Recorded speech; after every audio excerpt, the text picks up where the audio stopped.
We spent the last 5 weeks together talking about how God created us for freedom, and how for many of us we've lived a life defined by oppression. Whether that's oppression to a habit, a way of thinking, a behavior, or a substance, we've traded our freedom for slavery. We've talked about how freedom starts in your mind, with you believing in what's possible. We've talked about how courage is the currency of freedom. We've talked about how freedom starts now and with you.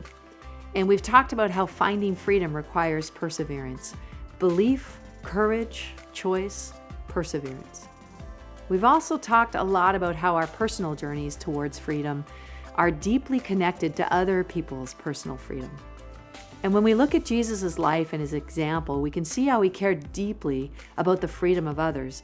It's why he encouraged his followers to engage with people who are hurting, enslaved, and oppressed, challenging his followers to move towards them, feed them, help them, give them clothes, pray for them, empower them. In a word, one of the best ways for us to partner with Jesus in pursuing freedom for the good of others is to serve. And that sounds like a good idea, right? No one's going to say serving people is bad, but often it's uncomfortable because it pushes us towards the unfamiliar. In situations like this, we often ask ourselves, why not just stick with what we know? If Jesus says we should serve, then why not just be nice to restaurant servers and customer service people? How far are we supposed to take this thing? We're going to look at a story in Matthew 25 where Jesus was talking about the end of time. The purpose of these stories isn't to scare people. It's to help us think about what really matters. Let's read the whole passage and we'll come back and talk about it. Then the king will say to those on his right, "Come, you who are blessed by my Father, take your inheritance, the kingdom prepared for you since the creation of the world. For I was hungry, and you gave me something to eat. I was thirsty, and you gave me something to drink.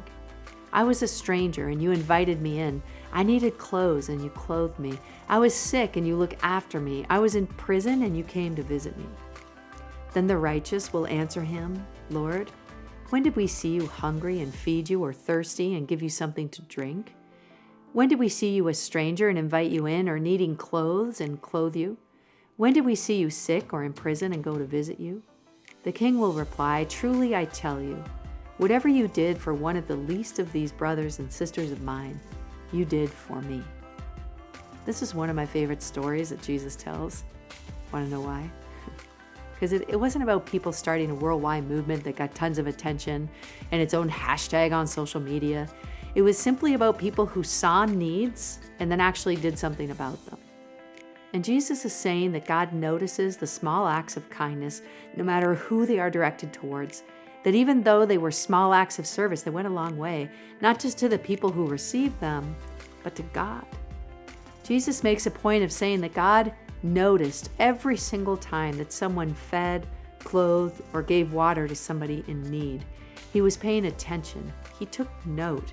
And he celebrated every act of kindness, gesture of service, and movement towards the mess. So this story makes it clear that helping others is a big deal to God, because Jesus says that when we do something for someone, it's the same as doing it for God. When you think about it in terms of what we've been talking about the past several weeks, it doesn't come as any surprise that Jesus would say this kind of thing. Remember, God made you for freedom. God sent Jesus to set you free. He laid down his most valuable possession in order to get you out of oppression. But freedom doesn't stop with you.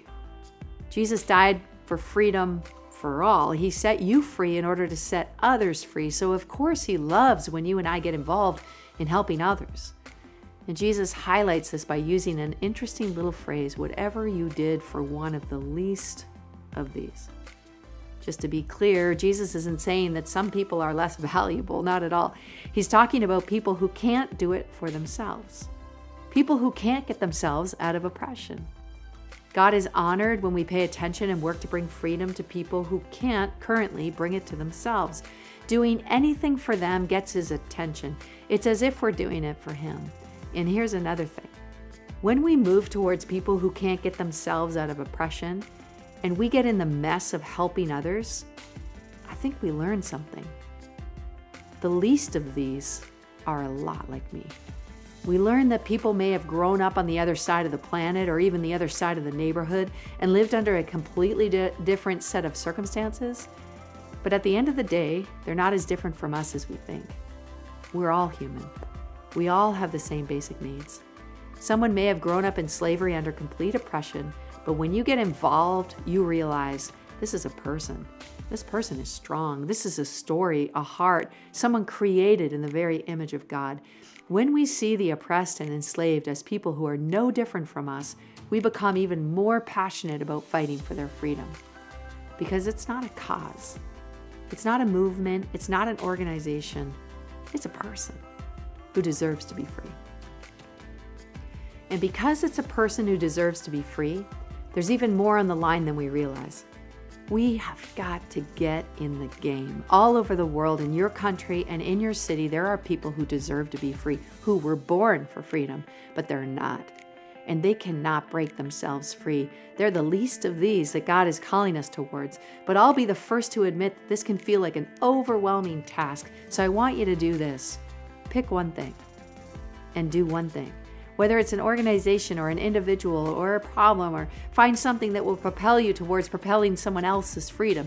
You can decide, maybe do it yourself as an individual, or maybe do it together as a family, or with another family, or in your small group, or with your Sunday school class, or some of your friends or your coworkers.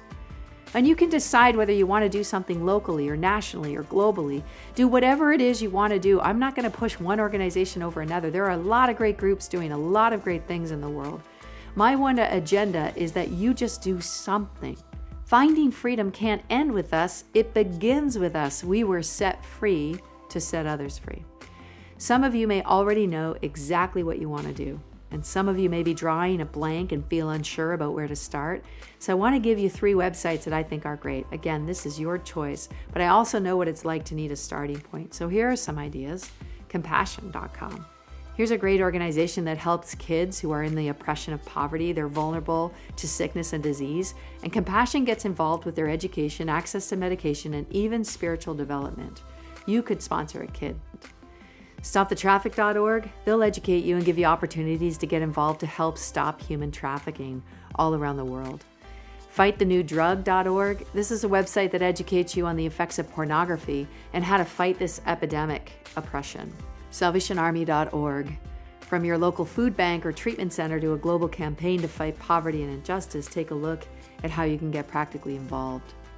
The point of all this is that you were set free to set others free, because freedom is for all, and you have more power and influence to do that than you think, because you were born to be free.